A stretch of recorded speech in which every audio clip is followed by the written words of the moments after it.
Hello everyone, thanks for coming to my class. I am Srinivas Adusumalli. In this class, we are going to look into the negative forms of the verb to be, that is am, is, are. So మీరు సెంటెన్సెస్లో am, is, are ఉపయోగించి positives ఎలా చేయాలో మనం last క్లాస్లో నేర్చుకున్నాం. అసలు ఈ am, is, are అనేవి ఎప్పుడు వాడతామనేది మీకు చెప్పాను. నేను సింపుల్ డెఫినేషన్ చెప్పాను. ఏంటి, మనకి ఎవరి గురించైనా దేని గురించైనా మనకి తెలియనప్పుడు, వారెవరో అదేమిటో తెలియనప్పుడు, మరియు మొదటిసారి మాట్లాడేటప్పుడు వారు తెలియనప్పుడు మనం ఏ స్ట్రక్చర్లోకి వెళ్ళాలి? దేర్ ఆర్, దేర్ ఈజ్ అనే స్ట్రక్చర్లోకి వెళ్ళాలి.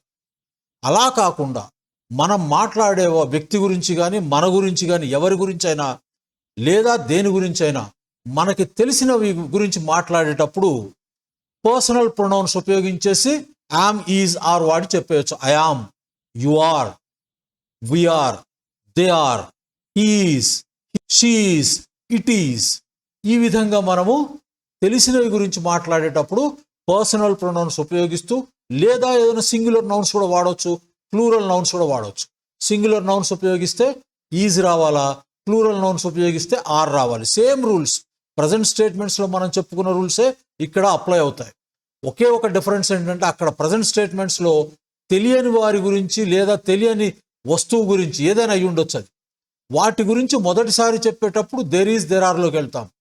ఇక్కడేంటి, మనము యామ్, ఈజ్, ఆర్లో తెలిసిన వాటి గురించి, తెలిసిన వ్యక్తుల గురించి మాట్లాడేటప్పుడు ఆ తెలిసిన వ్యక్తుల్లో నీవు ఉండొచ్చు. వీరి గురించి చెప్పేటప్పుడు ఈ పర్సనల్ ప్రొనౌన్స్ ఉపయోగించి యామ్, ఈజ్, ఆర్ వాడతాం. అదొక్కటే డిఫరెన్స్. ఇంక ఏమి గుర్తుపెట్టుకోకండి. మీరు ప్రొఫెషన్ చెప్తున్నారా, మీ వయసు చెప్తున్నారా, పేరు చెప్తున్నారా, ఏమి గుర్తుపెట్టుకోవద్దు.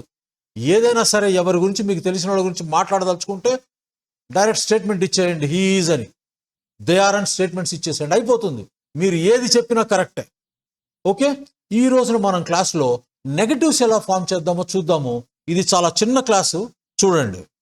నెగటివ్స్ ఎలా ఫామ్ అవుతాయంటే, ఈ పాజిటివ్ సెంటెన్సెస్ ఉన్నాయి కదా, దాన్ని నెగటివ్గా కన్వర్ట్ చేయాలంటే మనం ఏం చేస్తామంటే, the negatives are formed by adding not after the verb to be. So to be అంటే ఏంటి, ప్రజెంట్లో మనం వాడేటప్పుడు యామ్, ఈజ్, ఆర్ వస్తాయి. సో యామ్, ఈజ్, ఆర్ మీరు వాడేటప్పుడు నెగటివ్స్ చేయాలంటే ఈ యామ్, ఈజ్, ఆర్ తర్వాత ఈ నాట్ అనే పదాన్ని యాడ్ చేయటం ద్వారా ఆ సెంటెన్స్ మొత్తం నెగటివ్ అయిపోతుంది. ఇప్పుడు మనము ఈ నెగటివ్ సెంటెన్సెస్ రాసేటప్పుడు లేదా పాజిటివ్ సెంటెన్సెస్లో కూడా మీరు ఏదైనా పుస్తకాలు చదివేటప్పుడు అవి అందులో ఎప్పుడు you are, we are, he's అనేవి సాధారణంగా కాంట్రాక్ట్ అయి మనకి ప్రింట్ అవుతాయి. విడివిడిగా రెండు పదాలు రాయరు. అవి సాధారణంగా మీరు చదివే పుస్తకాల్లో, ఏ నవల్స్ చదివినా, ఏ అకాడమిక్ బుక్స్ చదివినా కూడా ఇటువంటి పర్సనల్ ప్రొనౌన్స్ ఉపయోగించినప్పుడు దాని తర్వాత ఉపయోగించినటువంటి ఈ టు బి అనే వర్బ్ని ఎప్పుడు కాంట్రాక్ట్ చేసి ఒక పదం చేసేస్తారు. అందుకని మీకు కాంట్రాక్షన్స్ తెలియాలి చదివేటప్పుడు. కానీ మనం మాట్లాడేటప్పుడు కూడా కొన్నిసార్లు కాంట్రాక్ట్ చేసి మాట్లాడతాము. మాట్లాడనందువల్ల వచ్చే నష్టం లేదు. మాట్లాడేటప్పుడు మీరు అవి రెండు పదాలుగానే చదవచ్చు, నష్టమేమి లేదు. చూడండి ఇక్కడ ఎలా చేస్తామంటే కాంట్రాక్షన్స్, ఈ పాజిటివ్ కాంట్రాక్షన్స్ ఎలా ఫామ్ చేస్తామంటే, అయామ్ అనేటటువంటి రెండు పదాలని మనం ఏం చేస్తామంటే ఐ తర్వాత అపాస్ట్రఫీ యాడ్ చేసి దాని తర్వాత ఎం ప్లేస్ చేయడం ద్వారా ఒక పదంగా మారుస్తాం. అదేవిధంగా విఆర్ అనేటటువంటి రెండు పదాలని ఇలా మనము వి అనేది రాసి తర్వాత అపాస్ట్రఫీ ప్లేస్ చేసి తర్వాత ఆర్ఈ అనేది ప్లేస్ చేయడం ద్వారా ఈ రెండు పదాలు కాస్త ఒక పదం అయిపోతుంది. యు ఆర్, ఇది కూడా అంతే. దే ఆర్, ఇది కూడా అంతే. హీఈజ్ ఏమైంది, హీ తర్వాత అపాస్ట్రఫీ యాడ్ చేసి ఎస్ ప్లేస్ చేస్తాం, అలా అప్పుడు హీఈజ్ అవుతుంది. అదేవిధంగా she is, she is, it is, it is. ఇక్కడ మీరు ఒక్కడు గుర్తుపెట్టుకోవాల్సింది ఏంటంటే, ఈ ఇట్ చదివేటప్పుడు ఎప్పుడు ఈ ఇట్ ఈజ్లో రెండు పదాలు మీకు ఎప్పుడు వస్తాయి. ఏంటంటే అది ఇట్స్ అనే పదం వస్తుంది, తర్వాత ఇది కూడా రావచ్చు. సో ఇలా రెండు పదాలు వస్తాయి. రెండింటిని మనం చదివేటప్పుడు ఇట్స్ అనే చదువుతాం. కలిపి చదివేటప్పుడు ఇది షీజ్, షీఈజ్ అనము, షీజ్, హీస్ ఇలా చదువుతాం మనం. సో ఇక్కడ పలికేటప్పుడు ఎలా పలుకుతాము, ఇట్స్ అంటాము, ఇది కూడా ఇట్స్ అని అంటాం. కానీ ఈ అపాస్ట్రఫీ లేని పక్షంలో దాన్ని మనము పొసెసివ్ అడ్జెక్టివ్గా ట్రీట్ చేయాలి. అది పొసెసివ్ అడ్జెక్టివ్. అది ఇది వచ్చేటప్పటికి ఇట్ ఈస్, ఇది ఒకటి గుర్తుపెట్టుకోండి, అర్థమైందా? తర్వాత నెగటివ్స్ ఎలా ఏర్పరుస్తామంటే negative contractions. I am not అనేది 3 పదాలని మనము కాంట్రాక్ట్ చేసి 2 పదాలు చేస్తాం. ఐ యామ్ చెప్పాం కదా ఇందాక, ఈ ఐ యామ్ ఎలా చేస్తాం ఇక్కడ చూపించాను చూడండి పాజిటివ్ కాంట్రాక్షన్స్లో. ఈ పాజిటివ్ కాంట్రాక్షన్ తర్వాత నాట్ విడిగా ప్లేస్ చేయొచ్చు. ఓకే, దీని సంగతి తర్వాత చెప్తా ఉండండి. ఇక్కడ వీఆర్ నాట్ అనేది 3 పదాలు ఉంది కదా, ఈ 3 పదాలని ఈ వీఆర్ని మనం ఆల్రెడీ ఒక పదంగా మార్చాం కదా, ఇక్కడ మార్చాను చూడండి వీఆర్. దీని తర్వాత మనం ప్లెయిన్గా నాట్ యాడ్ చేసేయచ్చు. సో వీఆర్ తర్వాత నాట్ యాడ్ చేయొచ్చు. అలా కాకుండా ఇలా కూడా చేయొచ్చు. వి తర్వాత ఆర్ నాట్ని కాంట్రాక్ట్ చేయొచ్చు. ఇక్కడ ఏం చేసాం మనము, వీఆర్ని కాంట్రాక్ట్ చేసాము, నాట్ విడిగా ప్లేస్ చేసాం. ఇక్కడ ఏం చేస్తున్నాము, వీని విడిగా ప్లేస్ చేసి ఆర్ నాట్ని కాంట్రాక్ట్ చేసి ఆర్ అంట్ చేసాం. సో ఇది చదివితే మనము వీఆర్ నాట్ అంటాం, వీఆర్ నాట్. ఇక్కడ చదివేటప్పుడు వి ఆర్ంట్ అంటాం. అదేవిధంగా యు ఆర్ నాట్, ఇది you aren't, they are not, they aren't, he is not, he isn't, she is not, she isn't, it is not, it isn't. Okay, తర్వాత కొన్ని sentences చూద్దాం చూడండి. Negative sentences examples ఇచ్చాను చూడండి. He is not Sandeep, he is not Sandeep. She isn't Malini. ఇక్కడ is not అనేది విడివిడిగా రాసాము, ఇక్కడ వచ్చేటప్పటికి ఈజంట్ని మనము సింగిల్ వర్డ్ చేసేసాం. షీ ఈజంట్ మాలిని, ఆ అమ్మాయి మాలిని కాదు. ఇలా విడివిడిగా కూడా రాయొచ్చు. రాయటంలో ఎటువంటి తప్పు దోషము ఏమీ లేదు. కానీ మీరు చదివేటప్పుడు, ఏమైనా పుస్తకాలు చదివేటప్పుడు ఇలాంటివి మీరు ఎదుర్కొంటారనమాట. Okay, she is not 20 years old but 30. She is not 20 years old but 30. ఆ అమ్మాయి 20 సంవత్సరాలు కాదు 30 సంవత్సరాలు అని చెప్తున్నాం. I am not a farmer, you are not a student. She isn't a musician. ఇక్కడ చూడండి, she isn't a musician but a doctor. He is in the field of software, he is in politics. ఇదేంటి, ఇది ఇక్కడ negative రావాలి కదా మనకి. Negative రావాలంటే so ఏం చెప్తున్నాము ఇక్కడ, he is in the field of సాఫ్ట్వేర్లో ఉన్నాడని చెప్తున్నాము. కాబట్టి ఇక్కడది పాలిటిక్స్లో లేడు అని చెప్తున్నాము. He isn't in politics, he isn't in politics. ఇది negative. It is not 10:30, it is not 10:30, it is not 11:30, it is not Monday, it is not Sunday. He isn't a Buddhist, they aren't Hindus, they aren't students, he is not a Canadian. అర్థమైందా? ఇలా మనము negatives ఏర్పరుస్తాం. He isn't in the park అంటే ఇవి 2 వేరు సెంటెన్స్లు పక్క పక్కన రాయటం వల్ల ఎక్కువ పేజీలు ఎందుకు వేస్ట్ అని ఇలా పక్క పక్కన రాశాను, అంతేగాని ఈ 2 సంబంధం ఉన్న సెంటెన్సెస్ కాదు. ఇది ఒక ఇండిపెండెంట్ సెంటెన్సెస్ అవి. He isn't in the park. ఇంకో సెంటెన్స్ ఏంటి, Sujata isn't fair and tall, she is dark and short. అర్థమైందా? Sujata isn't fair and tall. Sujata చాలా మంచి ఫెయిర్ కలర్ తోటి పొడవుగా లేదు అని చెప్తున్నాం. They aren't calm, she isn't happy. Praveen isn't excited at the news.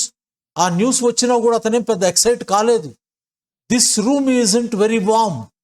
So ఈ రూమ్ గురించి మనకు తెలిసింది కాబట్టి మనము this room isn't very warm. These mathematics exercises aren't difficult. So ఈ మనం చేస్తున్నటువంటి ఈ మ్యాథమెటిక్స్ ఎక్సర్సైజెస్ అనేవి డిఫికల్ట్గా లేవు. They are not sure about their plans for the weekend. So వీకెండ్కి ఎక్కడికి వెళ్ళాలి అనేది ఇంతవరకు ఎటువంటి నిర్ణయం తీసుకోలేదు.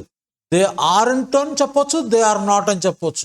లేదా మీకు ఇంకా ఇక్కడ కావాలనుకుంటే ఇలా కూడా రాయొచ్చు, they are not sure about their plans for the weekend. I am not excited about the upcoming trip. The book isn't on the table. He isn't my neighbour, he isn't my neighbour. The movie tonight isn't a comedy, the movie tonight isn't a comedy. So ఈరోజు రాత్రికి ఉన్నటువంటి సినిమా comedy కాదు. We aren't late for the meeting, మనం మీటింగ్కి late అవ్వలేదు. March isn't the first month of the year. అంతే కదా, March isn't the first month of the year. మార్చ్ అనేది సంవత్సరంలో ఫస్ట్ మంత్ కాదు అని చెప్తున్నాం. The weather outside isn't cold and rainy. So బయట ఉన్నటువంటి వెదరు బాగా చలిగా వర్షం పడుతున్నట్లుగా లేదు. She isn't in charge of organising the event. So ఈ ఈవెంట్ను ఆర్గనైజ్ చేయడానికి ఆవిడ కాదు ఇన్ఛార్జ్ అని చెప్తున్నాం. She isn't in charge of organising the event. They aren't students at the local university.